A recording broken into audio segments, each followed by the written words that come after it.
So good afternoon, everyone. We will leave a few more seconds for colleagues to join us here in Geneva and online. And for the ones that don't know me yet, my name is Nathalie Schuer, and I'm the director of DCAF, and I have the privilege to be with you again this afternoon. So I want to welcome you all back to our discussion on words into action, and once again, welcome to everyone that is joining us here in Geneva and online. The idea this afternoon is to continue our tour d'horizon on why security sector governance matter, and also what it is concretely for our partners. So I am joined by an impressive panel from the Middle East, and also by my colleague, Dr. Trude Strand, and we will discuss, obviously, the situation in the region. We know that the Middle East is key to global peace, yet it is continuously faced with complex challenges that also undermine its own stability. And security sector governance, which form the core of DCAF work and mandate, and I think you have understood that so far in the morning, is a cornerstone in building stability and bringing safety and security for the people in the region. So we have a unique opportunity to listen to our panelists from three of the main actors in the region, from Lebanon, from Palestine, and from Syria, and to hear their own vision about the challenges and the opportunities that they see to walk their countries and the wider region towards stability and security. So the region is for sure very complex, very challenges, but we do see also reason for optimism, even if the situation remains very fragile. And with this evolving security landscape, with these many challenges that are there, we also do see that making the security sector more accountable, more inclusive, more effective is more essential than ever before. So we heard this morning quite a lot of very interesting things, and we heard what it takes to have good security sector governance. I would argue that this afternoon we have a panel that will tell us what it takes to do good security sector governance. So I want to jump straight into the discussion and start with our first panelist. We have Deputy Prime Minister of Lebanon, Dr. Tarek Mitri, with us. You are also the president of St. George University in Beirut. You served as special representative of the UN Secretary General for Libya, and you have been minister in 4 different governments in Lebanon. And I heard also earlier that you were the one to sign the authorization of DCAF to work in Lebanon back in 2007. So, Your Excellency, Lebanon continues to face paramount challenges for its stability, and it's impacted by regional and domestic tension that we know all here. So how would you describe the current conditions that are, in your opinion, impacting the present and the future stability of Lebanon? Thank you. I'm pleased to be here, as I consider myself to be an old friend of DCAF. Lebanon is a country that has gone through protracted conflicts. Not just one, but many, a succession of conflicts, whereby internal divisions with external interference were intertwined. It is sometimes the internal contradictions draw on foreign support. Sometimes foreign interventions trigger local conflicts. And we've gone through this for many decades. In other words, Lebanon was also a battleground for many regional conflicts. There were, to use the common terminology, there were many proxy wars fought on its land. Now, on the one side, this is changing, and on the other side, it is not. Now, it is changing on the Syrian side. We've had 50 years of Syrian hegemony over Lebanon, of interference in every little thing we do. And now there is a new era in Syria. It's a new era in Lebanon, too. And our relationship is based on trust, wanting to respect each other, and build cooperation on the principle of equal footing, respect of sovereignty of each of the two neighboring and sister countries. But with respect to the Israeli intervention in Lebanon, things are getting more problematic than ever before. Today is the first anniversary of a declaration that was brokered by the United States of America and France, November 27 of last year, and agreed upon by the Israeli government and the Lebanese government regarding the cessation of hostilities. And paragraph 1 of that agreement said that Lebanon will make sure that there are no hostilities towards Israel, while Israel will refrain from any hostility towards Lebanon, whether it's by land, sea, or air, whether it has military targets or civilian targets. And then it continues, I will come back to this.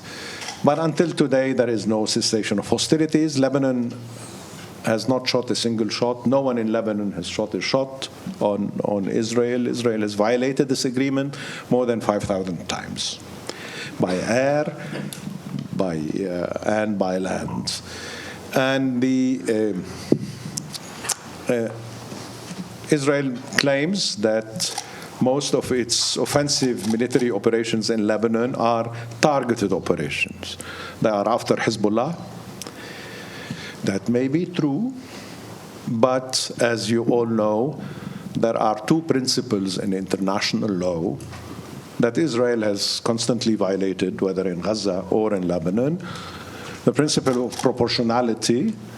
So if they are after one individual, they destroy two buildings.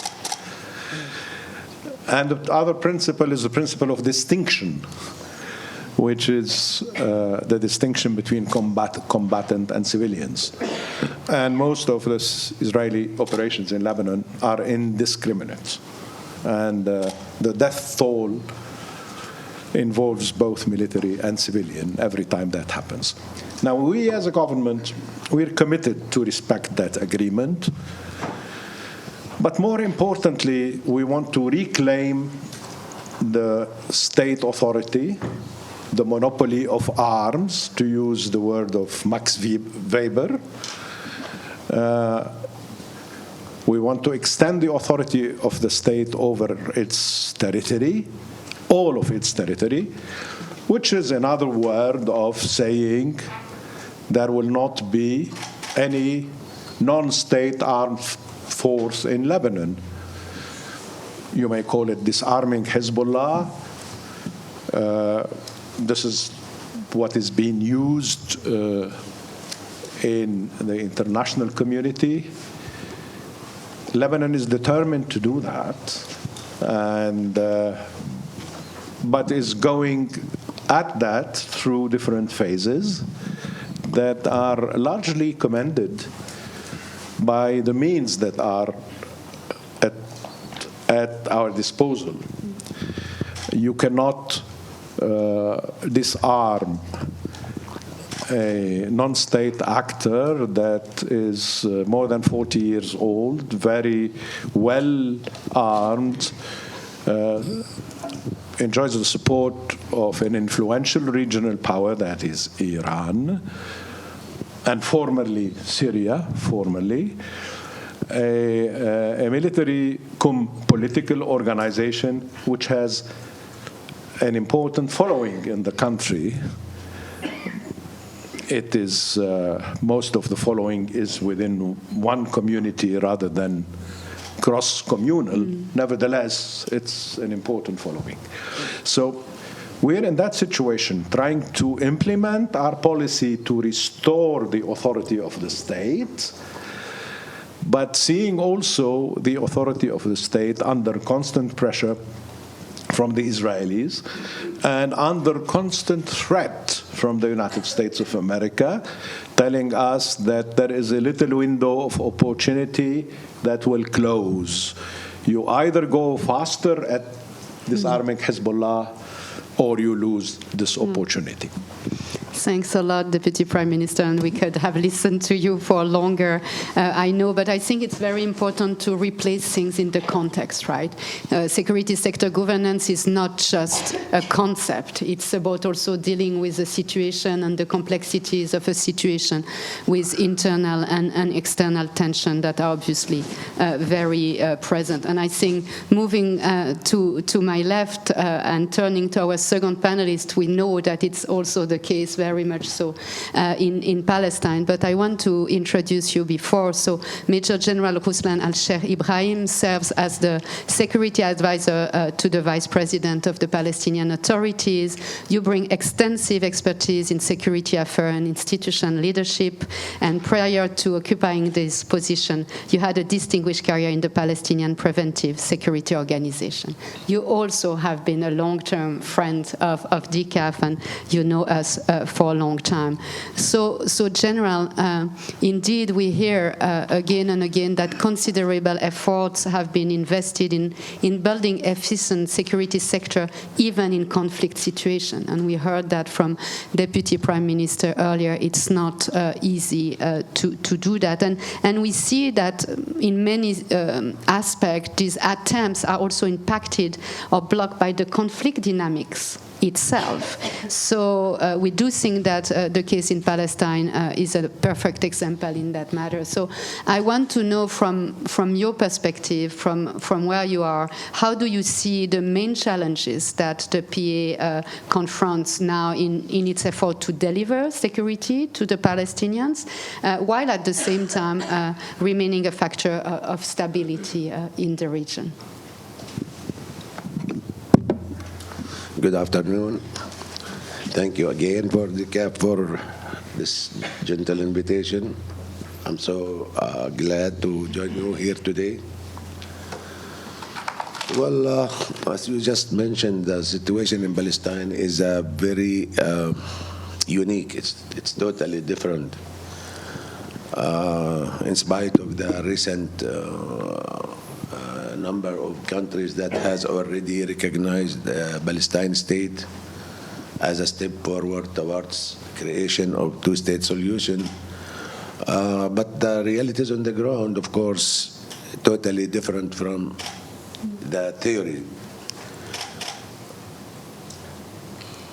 Let me say that we have a lot of challenges actually in Palestine, but they all almost fall under the same or under one factor.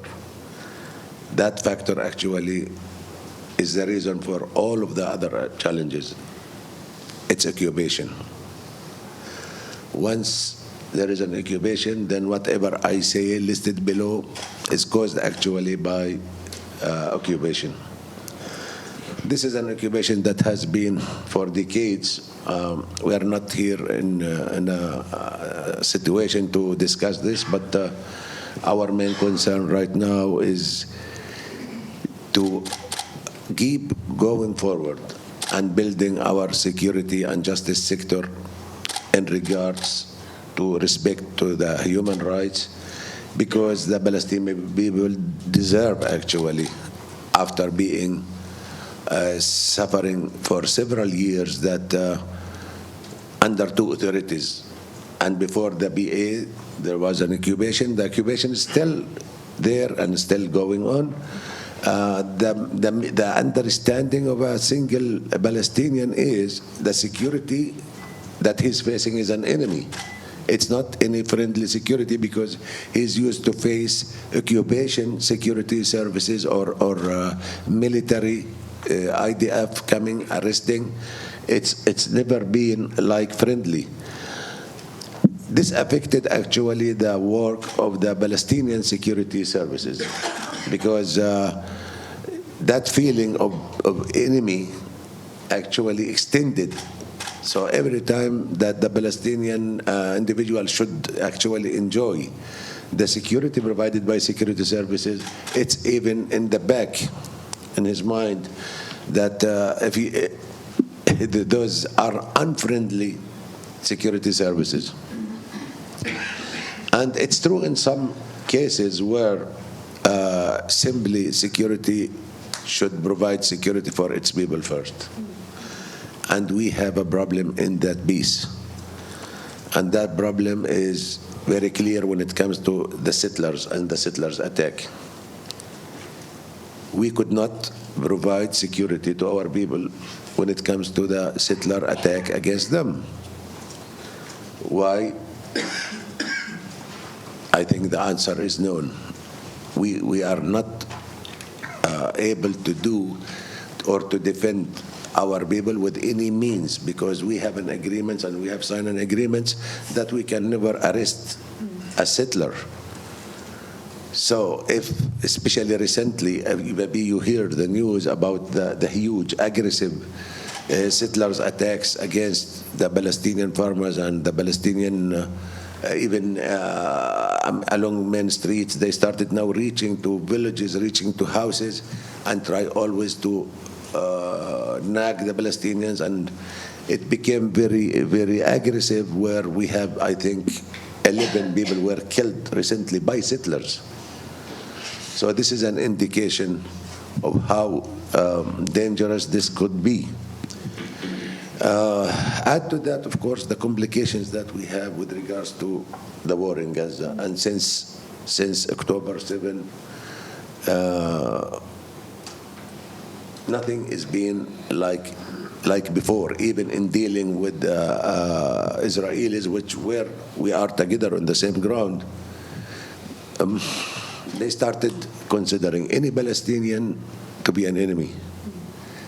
And this is another challenge for the Palestinian security services when to do their task, because we were prevented from having that easy transportation between area to area, or whenever the Palestinian security officers are doing or carrying out any operation, they're always exposed by the presence of the IDF and lack of sovereignty. Yes, Thank General. you.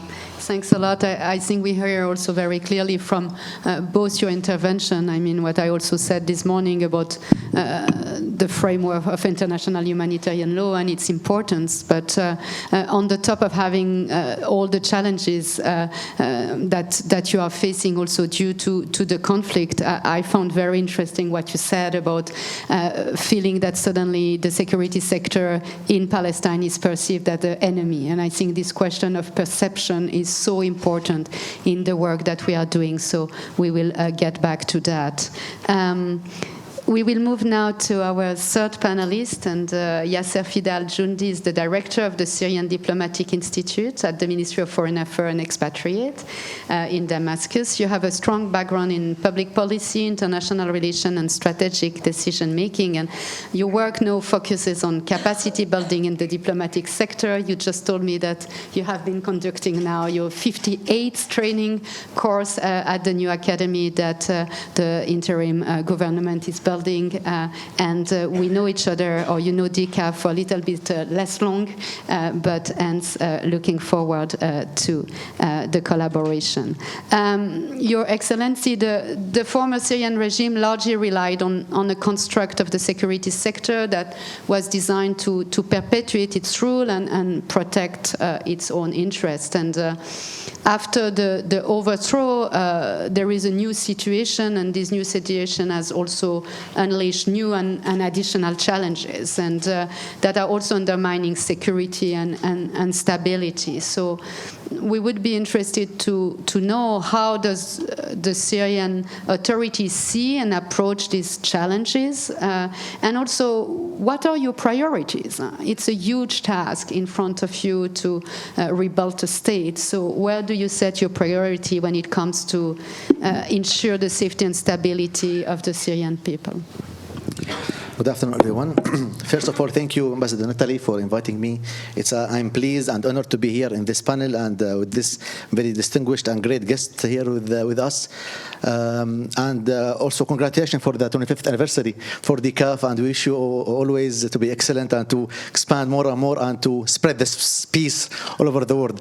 And we'll see more security sector governance and reform happening in the world. Regarding the question that you've asked, Ambassador, as you mentioned, the challenges that we face in Syria is huge.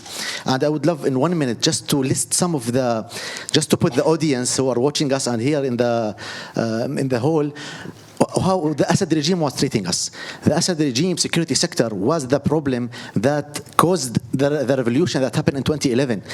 The best description of the Assad regime was what Michel Sora said in his book.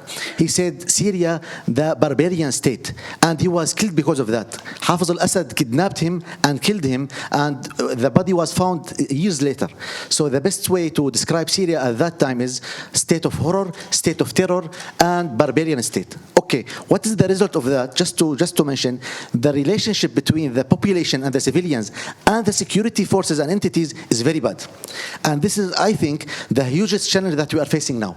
The biggest challenge that we are facing, that the normal civilian will look to a security element or security building or entity as an enemy. For 60 years, for 6 decades, he was tortured, he was kidnapped, he was killed because of those security sector.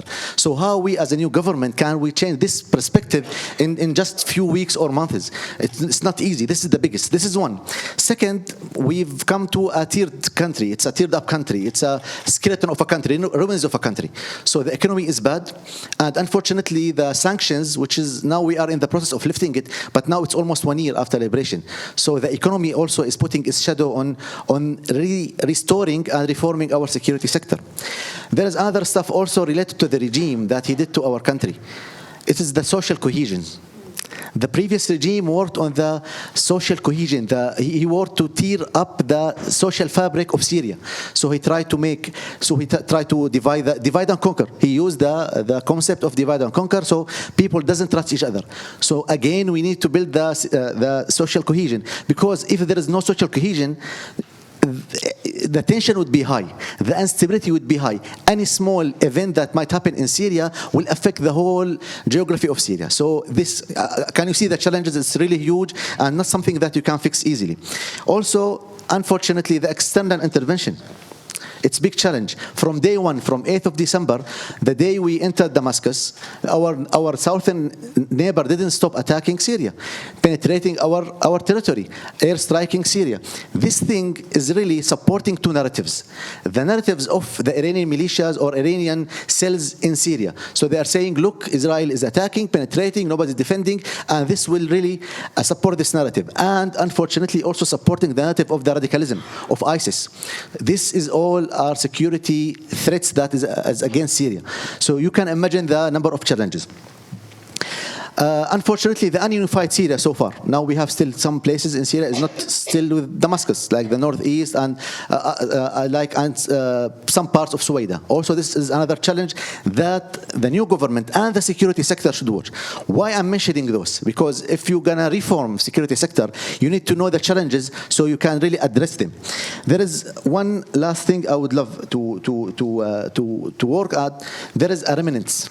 There are remnants still connected officers, the previous officers. They used to be in Bashar al-Assad regime, and they try to spread chaos around Syria and around the geography of Syria. I would love to point here something about the social cohesion. It's very important. That's why the transitional justice and the civil society is very important in our case, Syria, so we can restore and reform our security sector.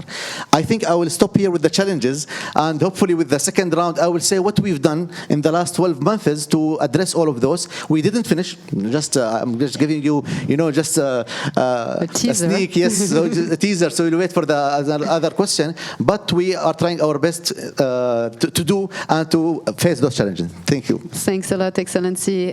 Yes, a good teaser for the second round, indeed, of the discussion is a challenging situation across the board. I think we can say that with internal and external tension, issues of perception, issues of social coherence, issues of control of territory. So quite a lot of things on the plate of you as policymakers in your countries. So I will turn back to you, Excellency Tarek Mitri. You described indeed all these challenges earlier in the discussion, and your government is facing difficult times and decisions. You also spoke a lot about the time factor, this need to do things in a quicker way. So if we go a little bit further, perhaps getting down to the level of security sector governance and the security sector, how are you approaching this moment? What are the approaches that you have selected, perhaps also the ones that are a little bit less conventional, I would say, in terms of bringing this stability and really this transformation that the population aspired to? Thank you. As I said earlier, there is a central role that the army is playing, because when you speak in favor of extending the authority of the state over its territory and reclaiming the monopoly of arms, then you need a strong army to do that. But more importantly than having a strong army, you need an army that is trusted by the population. And that is the case. I dare say that more than ever before, the Lebanese army enjoys wide popular trust. You've mentioned when you presented me that in a previous life I was in government for 7 years, and now I'm back, called from retirement, whatever. And I can assure you that in previous times, the army, though appreciated by the population, functioned on its own, independently from political authority. They saw themselves as the custodians of stability in Lebanon, and they went on with their job. With our government, and for the first time, the commander-in-chief of the army comes to the Council of Ministers. He presents a report. He's accountable to us. We discuss. We get also sometimes into the detailed discussion on issues many of us have no experience in. But what is important is to give the army this strong conviction that while it enjoys support, it is accountable. And we as a government, we're keen on our responsibility to hold the army accountable to the political echelon of authority. Now, there are a few things I want to mention because I think DCAF had a role in helping with those, and I'm grateful for the role they played. I knew that DCAF was around, but I didn't know much of what they were doing until they visited me recently, and I found out one has to do, I spoke indirectly in my first reaction to you.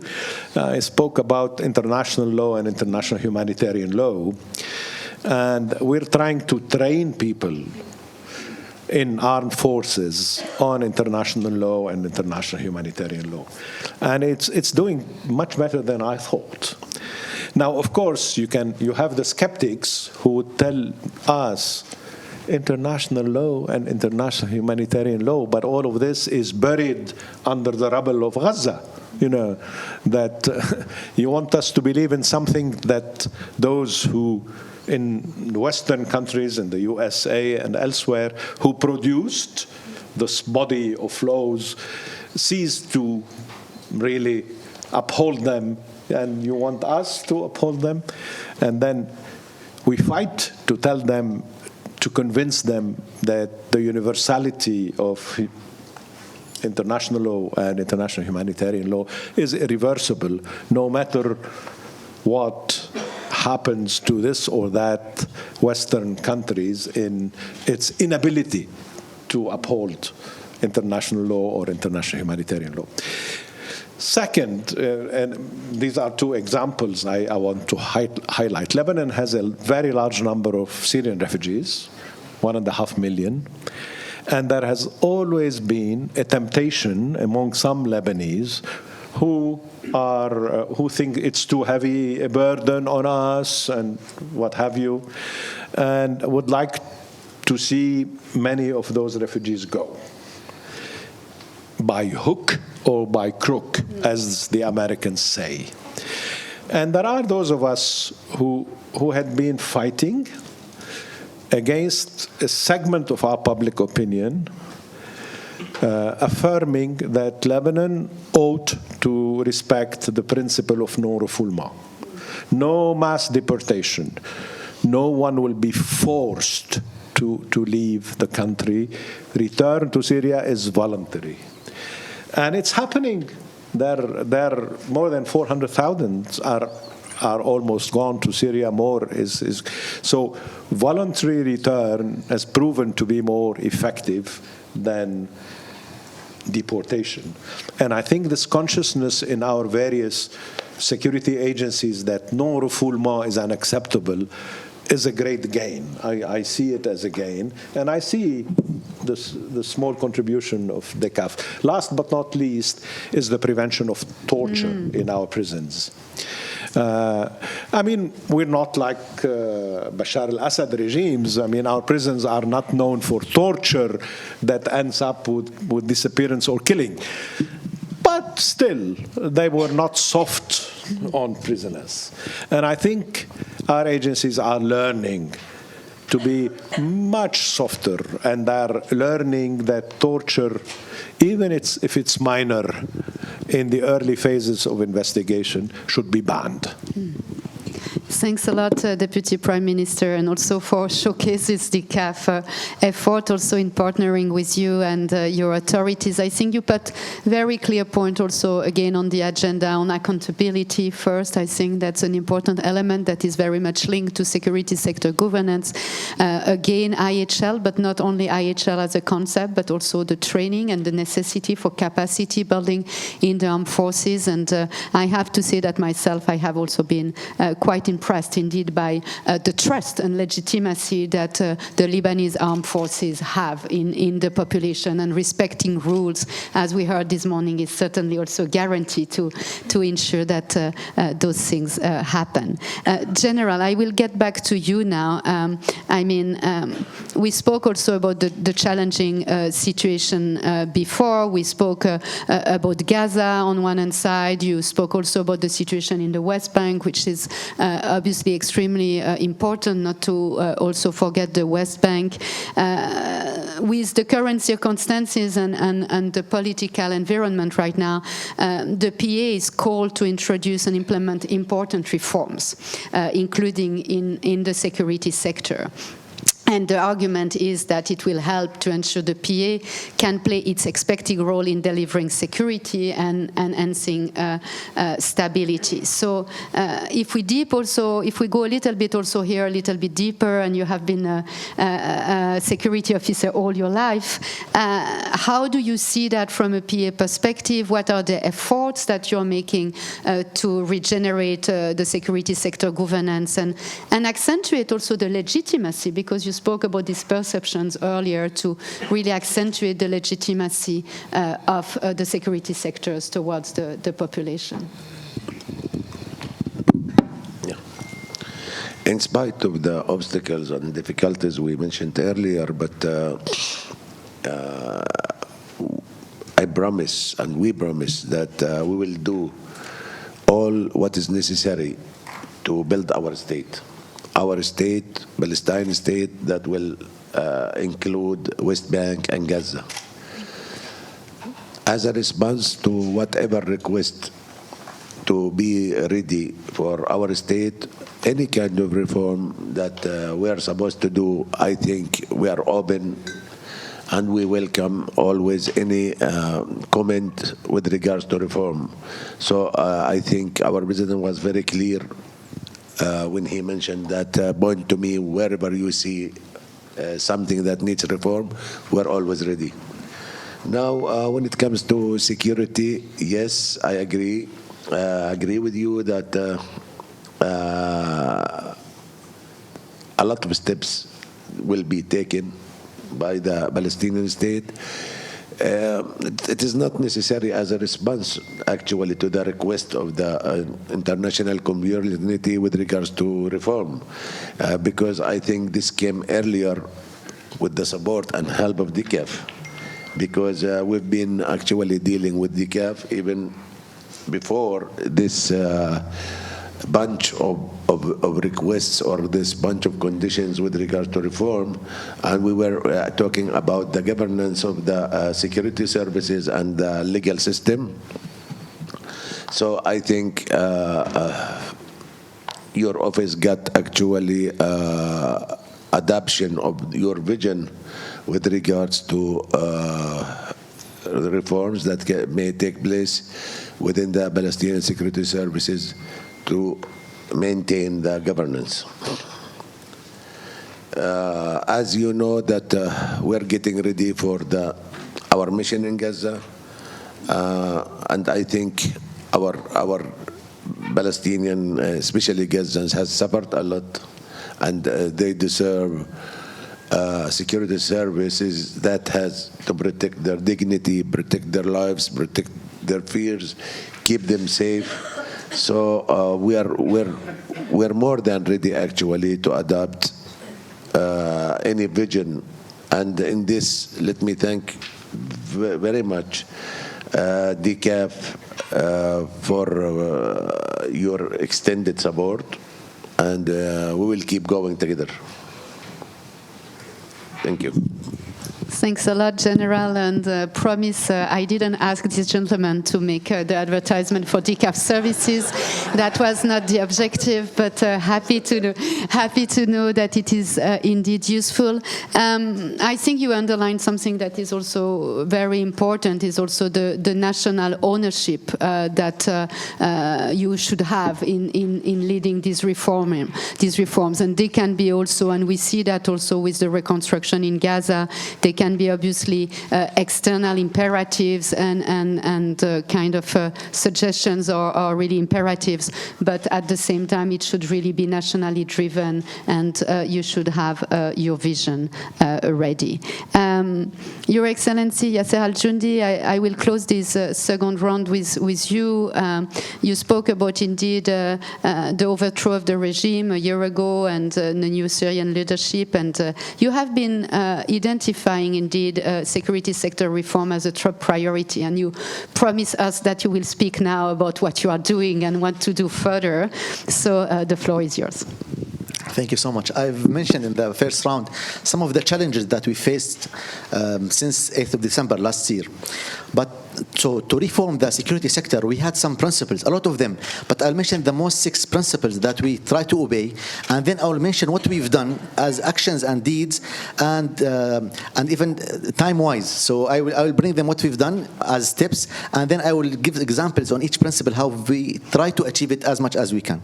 So the principles were the effectiveness and efficiency, the accountability, the transparency, the people-centered security sector, and adhering to the local and international law. So those principles, and there's others, but those 6 principles were in front of our eyes. So the first thing we've done after overthrowing the Assad's regime is, because I've mentioned the challenge is the mindset, how the people are looking to the security sector. So first thing is dismissing the previous entities, totally, directly. To imagine, we had 18 different security entities inside Syria. And those entities were competing, of course, not competing with good service and competing how to serve the people. No, they were competing in oppressing the people, in kidnapping, in killing, in distributing the horror and terror in Syria. So directly, we dismantle all the entities. Then we built upon what we've done in Idlib, in the liberated areas. So in the liberated areas, just between brackets, starting from 2017, we had something called Salvation Government, حكومة الإنقاذ. So this government, it started, it had ministries. In 2018, we had an interior ministry, which unified all the security sector entities in the liberated area. It's a small government in Idlib, but it was built upon actual hierarchy and actual structure. Then, and it has experience, it had achievements, it fought ISIS, it fought the organized crime. They have a police academy, they've graduated a lot of officers and non-commissioned officers. So they have experience in security sector, long time experience. They have qualified units like quick action forces and K9 forces. So we built upon this core. It was a core that is well trained and they have the abilities. It was the core that we built upon it in Damascus. Then we unified the head of the security sector. Now there is something called Interior Ministry. Everyone obey to it, not like before. You can't know who will do what when it was the Assad regime. Then we go to the recruiting. So we have the core, we have the structure, we have a hierarchy. Then we start recruiting. How we would recruit, not like Assad regime, by loyalty and the people that is close to the regime. No. Recruiting would be voluntarily. So, and started from January. Can you imagine? We've freed Syria, liberated Syria in 8th of December. In January, there was the first camp, and we start recruiting. And I will tell a personal story. My son-in-law, my brother-in-law, he volunteered to go to the security sector. However, he was a university student, and I asked him, "Listen, continue, finish, then you will go." I said, "No, I want to serve my country. Now it's new security. I need to volunteer to be part of that security sector." So it's voluntarily. There was strong vetting. We don't want to repeat the mistakes of the before. We focused the training on the skills, and most important, on the mentality. So the camps and the schools and the recruiting places, it wasn't only teaching skills, it was also teaching how to treat the people so we can change the mindset that was before. We've used a lot of defected personnel, officers and commissioned officers and personnel. Whoever defected from the Assad regime, he was honored and he was back to the security sector so he can contribute to the new country. We've built an efficient hierarchy, hopefully, that's what we claim. We tried to put an anti-corruption, a lot of procedures for anti-corruption, like digitalization, like the very fast service. For example, when you want to get a passport, in the previous regime, you need several months with a lot of payment and bribes just to get your passport, which is right in everywhere in the world. Now it's digitalized. You can get your passport in 20 minutes. In 20 minutes, you can go and apply and get your passport, which was something almost impossible in the Assad regime. We have now a spokesperson in most of the ministries, especially the Interior Ministry, and he's so active. We announced just 2 weeks back a code of conduct. It was announced in 11 of November, and it was published online in the Twitter, and they make big presentation, and they was telling the people, look, this is your rights, it's published, every security person should obey to it, and we are telling the security people, this is your duties, you should do it. This wasn't there when Assad the regime was there. I still have time, shall I go? I have a lot of stuff to do. Thanks a lot, Excellency. But I think it's a very good complement to also the statement we had before, where we heard about the political leadership, the political will, and how it should come from the top, and also how it involves really the technical work, right? And putting all these mechanisms in place. If you give me 2 minutes, I will continue maybe fast, listing them, maybe then we can elaborate. Commissions and investigations. Directly, it was a presidential commissions. one is for transitional justice and one for the civil peace. So we announced it. It was connected to the president. After the unfortunate events that happened in the coastal area and in Suwaida, there was independent investigating committees that went there and did investigations and published reports. We did a DDR, so disarming everyone, personal or factions, and they gave their arm to the Ministry of Defense.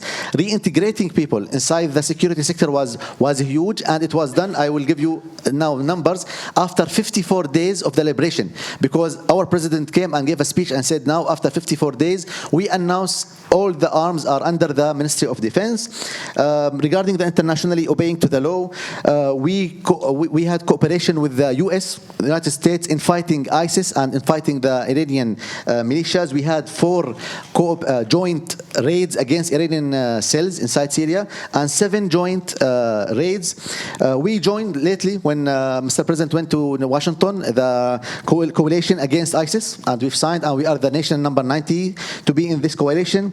Regarding capacity building, we are training our officers and non-commissioned officers inside Syria and outside Syria. One of them, actually last week, there was a delegation came here to Geneva, to the GCSP. I think 5 officers from our Interior Ministry, they came here, they attended a workshop, and it was a joint delegation with Prince Naif, I think the Prince Naif College for Security. They came here and they were so happy. I've met some of them, asked them, they said it was great. So this is some of the things that we've done. Yeah, we see it's an impressive list for an impressive list of tasks as well, and also good to also hear that again we heard that this morning on the top of DCAF there are also the other Geneva centers, and we are a good ecosystem to support our partner in the field. And I think it was important at this moment also of the conversation to hear, although we heard already a little bit what DCAF is doing in the Middle East and how we could try to support our partners in the field, to hear also from my colleagues, Dr. Trude Strand, she's the deputy head of our MENA team here at DCAF. So Trude, we heard our panelists, what they have shared so far, the amplitude of the challenges, obviously, but also the activities that are taken to respond to the situation. So what are your key takeaways, perhaps, and perhaps also share with our public here this afternoon, briefly, a bit more about DCAF initiatives in the Middle East. Great. Thank you so much. And thank you, Your Excellencies, for what you've shared with us this afternoon. I think, Natalie, you mentioned the word complexity in your introduction. And what we've heard from the distinguished panelists really speaks to that. The complexities, whether it's in Syria, Lebanon, Palestine, or indeed in the wider region. So my first point, I guess, would be that the complexity demands that we are attuned to those complexities. Everyone who's involved on security sector governance needs to adapt to every specific context and the specificities of that context. The second point, and I think this is quite encouraging, and I was almost smitten by the enthusiasm of His Excellency Al Jundi next to me when I heard about the opportunities, but also all the work that is ongoing. Because oftentimes when we speak about the Middle East, I have a feeling that we tend to dig very deep into what's challenging and what's not going well, and perhaps not pay as much attention to actually the opportunities and everything that is happening in terms of going in the right direction. And we have to remember how security sector governance ties in with security, peace and security, and with human rights and with development. So when we see that things are moving in the right direction on security sector governance, then we know that this is very powerful change because it brings all of these together in one. Now, the third point, perhaps, which might not have been as obvious, but one that I certainly think about, is that there's no quick fix to any of this, that these are very long, time-consuming processes where you have to invest over a long period of time.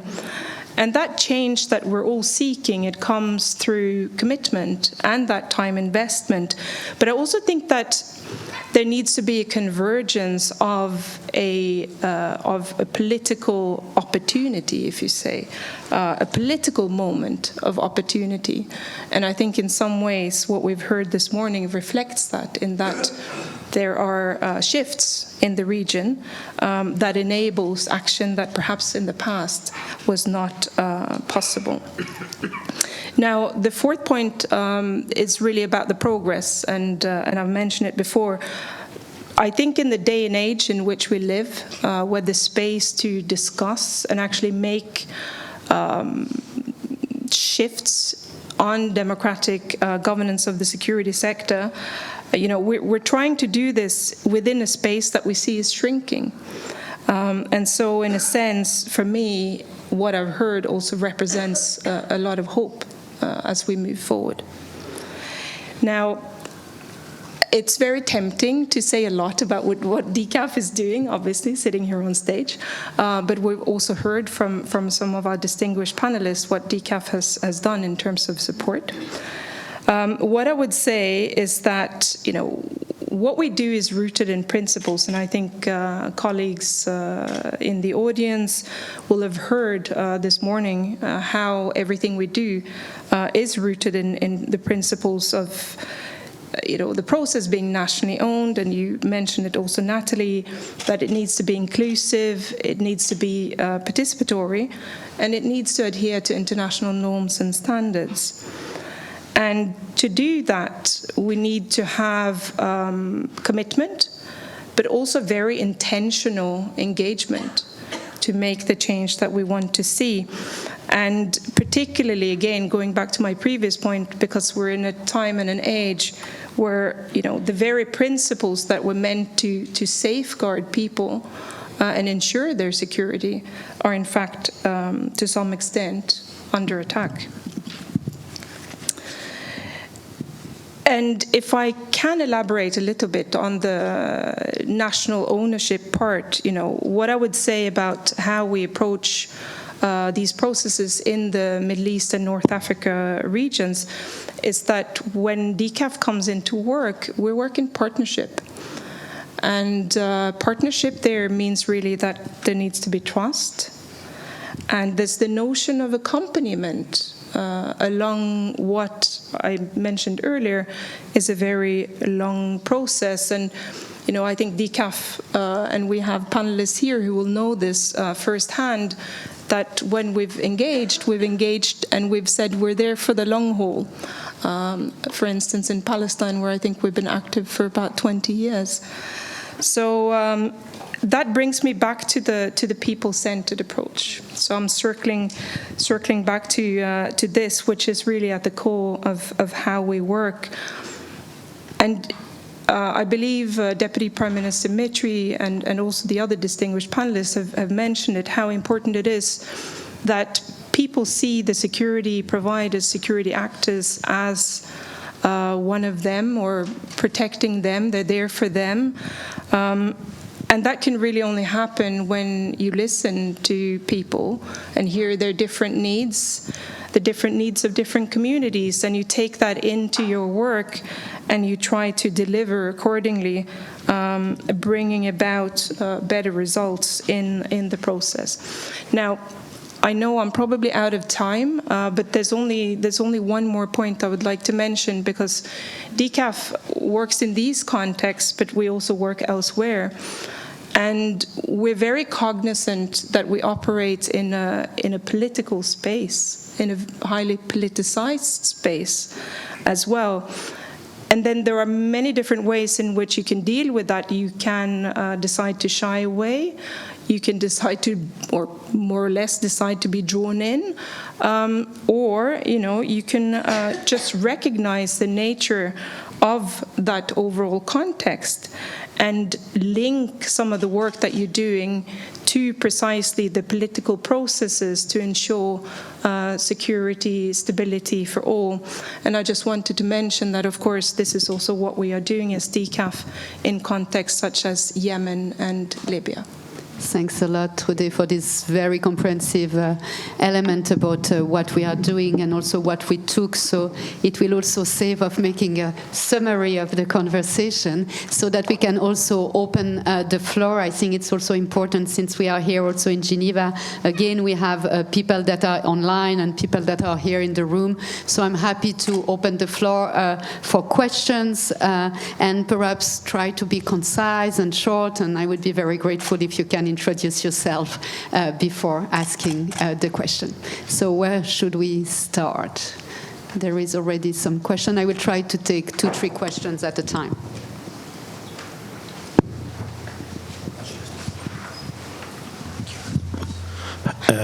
Hello. Let's see if it's on. Is it on? Yeah. Thank you. Good afternoon. My name is Samer Jubara. I had the pleasure of serving with Dr. Mitri in Libya before, with you and staff. I've worked in Palestine and Libya, and now with the Special Envoy for Yemen. My question is actually I would love to ask many questions to this excellent panel, but I think I would like to start with the issue of, you mentioned, all of you, I think, the time aspect when you're working on security and moving forward. How do you prioritize which challenges to address first when you're under so much pressure? And then my second point is about inclusivity and legitimacy. In a way, I'm looking at the example of Syria and Lebanon, where these security forces have been so much closely affiliated with a specific part of society. How do you make sure that you now would represent the whole society and not a specific part of it? And also when it comes to legitimacy for the Palestinian Authority, I don't know what more you can do to be perceived as a partner for peace, but how will you also move forward to try to build that trust between the people in Gaza with what is happening in the West Bank and the sort of differences between the PA and Hamas? Sorry, many questions, but maybe if 1 or 2 can be answered, that would be great. Thank you.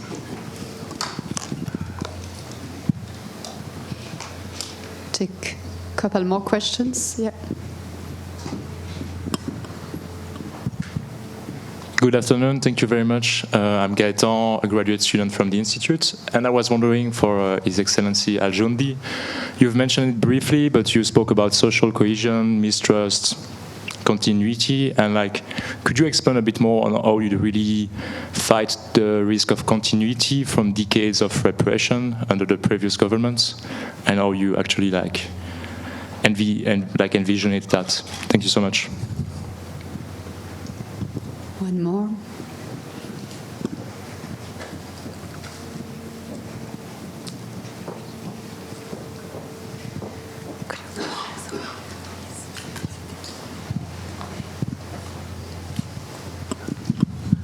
Thank you, everyone, for your insights. My name is Jean-Louis. I'm a student at ETH Zurich, but I'm an exchange student here. My question is specifically for Your Excellency Tariq Mitri. I wanted to ask about, you mentioned the important role of the army, of the Lebanese armed forces in this critical moment, and how you provide those trainings. Do you think that they have the material, the material capacity and resources to implement this monopolization of weapons, and how to also face those strong oppositions that could be in some non-state armed groups facing the monopolizations of weapons? Thank you very much. Excellent questions. That brings us back to the discussion, I think, for all of you, and the issue of the time aspect and prioritization, which is a question that I ask myself quite a lot, because especially in front of this very long time and very comprehensive task, the question of inclusivity and legitimacy that we briefly touch upon also on Palestine, but we do think it's absolutely key, and the social cohesion, the risk related to buy-in and inclusivity inclusivity for you, Excellency Adjunti, and Deputy Prime Minister on the training and the capacities of the LAF. So who does want to start? Well, it's good to see you, Samir. Yeah, I think the time issue that you've mentioned, and then you also alluded to, is critical. The day before yesterday, I had the newly appointed American ambassador visited me, and he was saying, "Yeah, you're slow in the process of disarming Hezbollah." And I said, the guy understands Arabic, so I use two words in Arabic, بطء وتباطؤ, those of you who speak the language. There is a difference between being slow and being intentionally slow. It's not the same.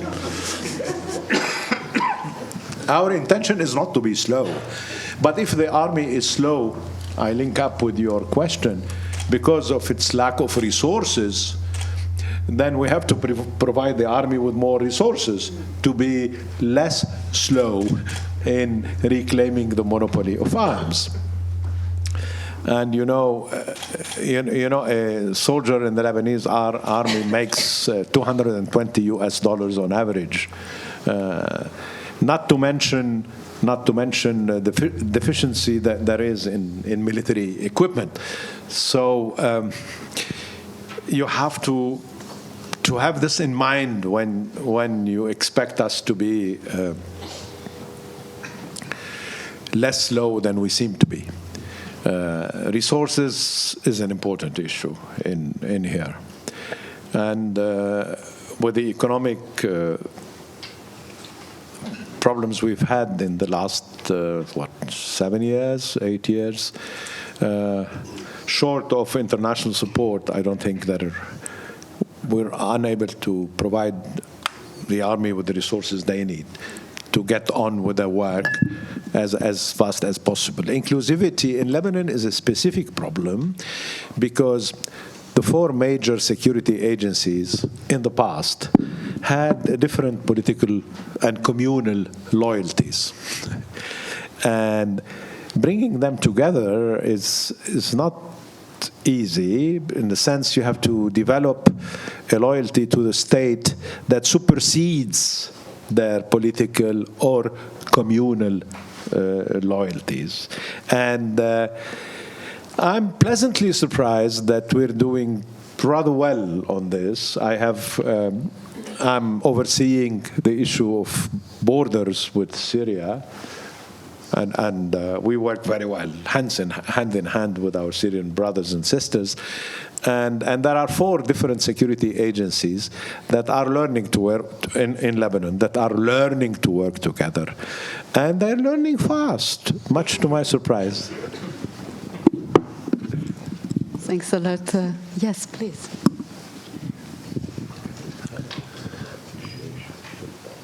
Yeah.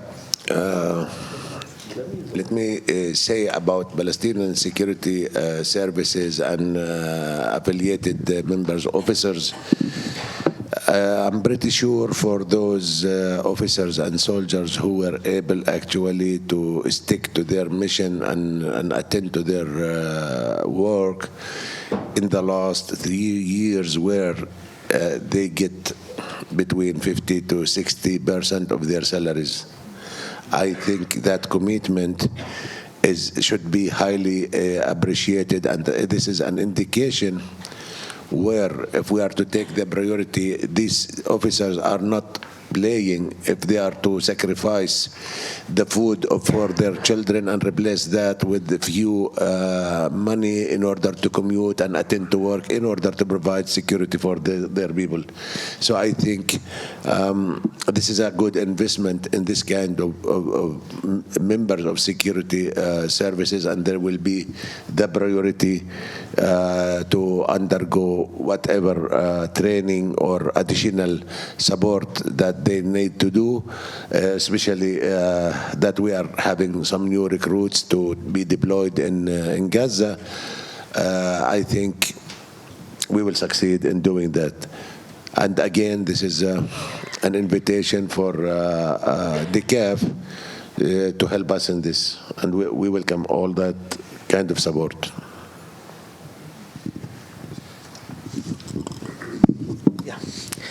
Regarding the first question, the priority, Ambassador Natalie said precise, short, but she didn't say easy questions, so it should be easy questions. Regarding the priority question, I believe I can speak on behalf of the guests. It's the $1 million question. Actually, it's very hard. Especially our countries are scarce of resources. The scarce of resources is really something that we consider. But in Syria, in general, the idea is we try to put a wholesome solution. So we try not to delay any of the things, even if we're going to do it by 1% or 2%. For example, we can't, let's say, we don't want to unify our country now, let's unify it later, let's now fight ISIS. No. We're going to do everything at the same time, but with different percentages, because this we are rebuilding our country again, we are reforming our security sector. This is in general. The other question, the cohesion. Yes, also this is a very important question. As I mentioned a little bit, the cohesion, it depends on trust, and it depends on mentality. So you should change the mentality of the people. It's something not easy. You can't do it by doing some tweets or just sending some messages. So it takes some time. But we started with some procedures. For example, if we can't build trust between the security sector and the civilians, the cohesion won't happen at all. So one of the most important things that we concentrate at is building trust between the civilians and the security sector. So how? By achievements. First of all, doing achievements, doing our task, doing the things in the right way. Second, by in the recruiting camps, in the universities and schools, now we are educating the people that we are all Syrians. The nationalism now is very high. We should educate everyone that you are Syrians, you are belonging to Syria.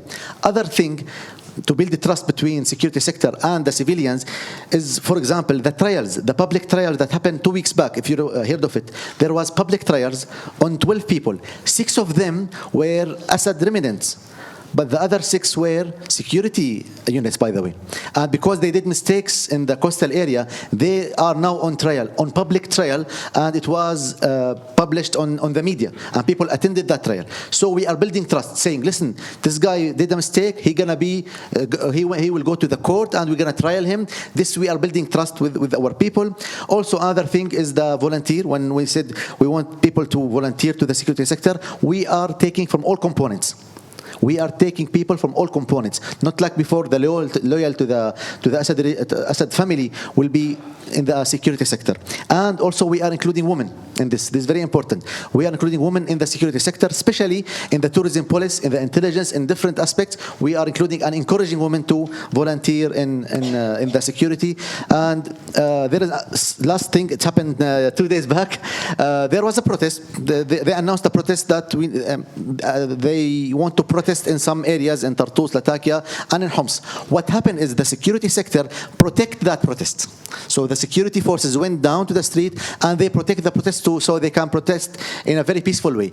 This is very normal here in Europe and Western countries, but in Syria it's something huge. It's total change in mindset. And if you follow the media and the social media, the impressions on this small deed, which is normal to the people, normal to those people, it's their right, huge, and the effect is very huge. We are trying our best. Pray for us to do that, inshallah. Thanks a lot. I think 2 important elements came up in this last round that we haven't touched very much upon since this morning. Really the change of mindset, and I think changing a culture of an institution, of an organization.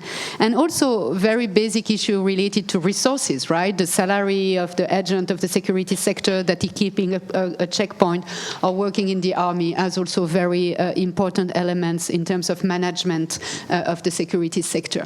We'll take a quick last round of questions from the floor, so we need to be quick and reactive.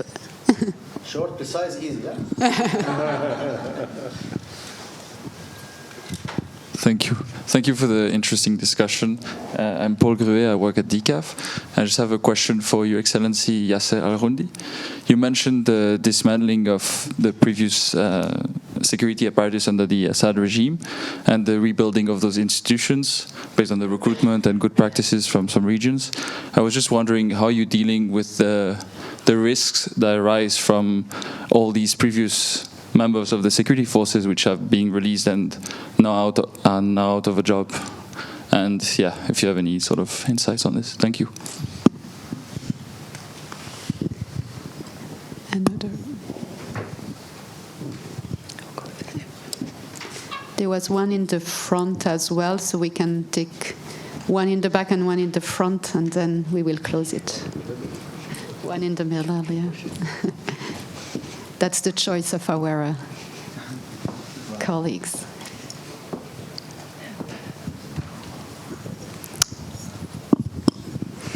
Hi, this is Dua Nakhala from the Small Arms Survey. Thanks a lot, Your Excellencies, for this interesting discussion and interesting panel. I heard from all of you about one common denominator. In the case of Palestine, the occupation. In the case of Lebanon, the Israeli operations and attacks. Same applies for Syria.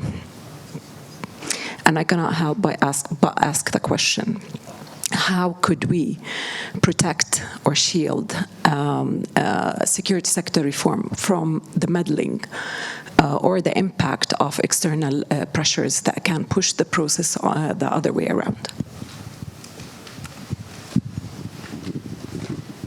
A last question in the front, and yes, it's okay. So we have two last questions, and I think very interesting question on the risk related, obviously, to the previous regime, and also the issue of security sector governance being shielded from the pressure and external neighborhood kind of tensions. Old units, or previous units with the security sector, there are a lot, many of them. So what we've done is we allow them to, if they want to volunteer again, but we're going to do very hard vetting on them. So the vetting is there. We tell them, listen, maybe you are in a normal employee, you were in maybe just a soldier, that because there is obligatory also service in Syria. This is very important. Obligatory service. So most of the soldiers were obligatory, went there, but the officers and big officers were volunteered to help the previous regime. So we open the door for volunteering, but we have a strong vetting on them.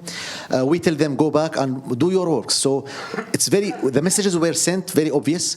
We will not do like other places that happen, that they will put to jail, or they will fight, or they will make those security elements as enemies to the society and start attacking them. No. If you've done something big and sent back with the Assad regime, yes, you will be trialed.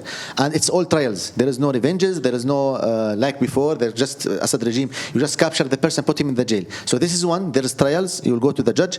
And there is the volunteer. You can go back to if you want. And you can work as a civilian. So also Syria, we have other jobs. It's not only security. So making sure that we don't have the tension. I will rephrase your question. You are afraid from the tension of firing a big amount of people. No. We're going to give them other places to go. They can work as civilians. They can have their own trades, as long as they are not like involved in huge like massacres or chemical weapons attacks. They will be back as Syrian civilians. They can do their own job and work and go back to the society. This is in general. Thanks a lot. Yes, Dr. Mitri. In reply to the second question, I mean, we in Lebanon, we know that the military balance of power is not in our favor. It will never be. Israel has proved with the use of technology they have, with artificial intelligence, with the kinds of drones they have, fully equipped. They know who eats what with whom. There is no military solution to the Israeli intervention. This is why we're more aggressively, if I may use the word, clinging to international law, to international humanitarian law, which is at the center of our diplomatic and political efforts in the world. I don't think, to be blunt, that unless there is now this is a fashionable word, a pathway to a Palestinian state or peace in the Middle East based on the two-state solution, on the Arab Initiative of 2002. Unless there is something like this, who is going to stop Netanyahu's obsessive use of force? And if use of force doesn't work, he uses more force. And if more force doesn't work, he uses even more force. The only solution to this is political. We can't defeat them militarily. We covered both. Okay, Dr. Mitri, you covered both. So with that, I think I will close this first panel this afternoon. But I think, first of all, we should really thank our panelists that have been here today, coming from the region, bringing really to the discussion their perspective, their reality on the ground that perhaps sounds a bit different than sometimes we see in the books or what we want to realize. But I think, first of all, really a round of applause to our panelists.